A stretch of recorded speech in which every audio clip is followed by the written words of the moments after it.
మీ ఇంట్లో భార్యాభర్తల మధ్య ఏదైనా సమస్య వస్తే, నీ భార్య నోరు పారేసుకుంటే, నీ భర్తే నోరు పారేసుకుంటే, ఉద్యోగ స్థలంలో ఎవరైనా వ్యతిరేకంగా నీకు లేచి నోరు పారేసుకుంటే, నువ్వు తొందరపడి మాట్లాడద్దు, మౌనంగా వెళ్ళిపో.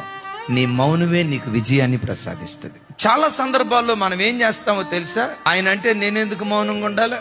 నువ్వు ఒక ఆకు చదివితే నేను 10 ఆకులు చదువుతానని ఆ మాటకు ప్రతి మాట మాట్లాడటాన్ని బట్టి సంసారాలు విచ్ఛిన్నమైపోతున్నాయి, బ్రతుకులు శూన్యంగా మిగిలిపోతున్నాయి. మాటలతో సాధించలేనిది మౌనంతో నువ్వు సాధించగలుగుతావు.